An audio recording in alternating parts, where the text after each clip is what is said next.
রাস্তার ধারে কিংবা ঝোপের পাশে এরকম আমাদের চোখকে আড়াল করে লুকিয়ে থাকে হাজারো রত্ন। তার মধ্যে একটি হলো বনকৌড়া বা বুনু ঢেঁড়স।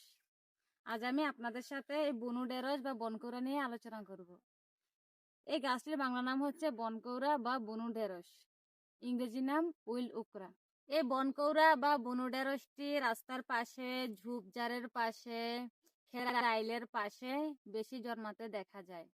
এছাড়াও খোলা মাঠেও এই বন ওকরা গাছটি দেখতে পাওয়া যায়।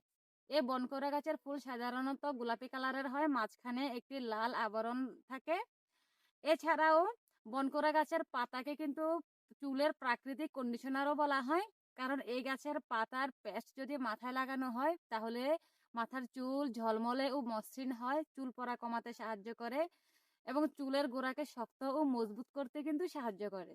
এছাড়াও এ পাতার রস যদি পেস্ট করে খাওয়া হয় তাহলে ডায়রিয়া, আমাশয় এবং ডায়াবেটিস রোগের জন্য খুব ভালো ফলাফল পাওয়া যায়। এছাড়াও এ পাতার রস বা এই গাছের ফলের আঠালো অংশ যদি খাওয়া হয় তাহলে হজম শক্তি বৃদ্ধি পায়। আমরা তো বনের ধারে ঝোপের পাশে পড়ে থাকা এই বনকৌড়া গাছের এত এত উপকারিতা জানলাম। এখন যদি অন্যদেরকেও জানাতে সাহায্য করি তাহলে কেমন হয় ব্যাপারটা বলুন তো? চলুন আমরা সবাই লাইক, কমেন্ট এবং শেয়ারের মাধ্যমে এই বনকৌড়া গাছের উপকারিতা সম্পর্কে অন্যদেরকেও জানাতে সাহায্য করি। আমার এই ভিডিওটি যদি আপনাদের কাছে ভালো লেগে থাকে তাহলে অবশ্যই একটা করে লাইক, কমেন্ট এবং ছোট্ট করে একটা শেয়ার করে যাবেন।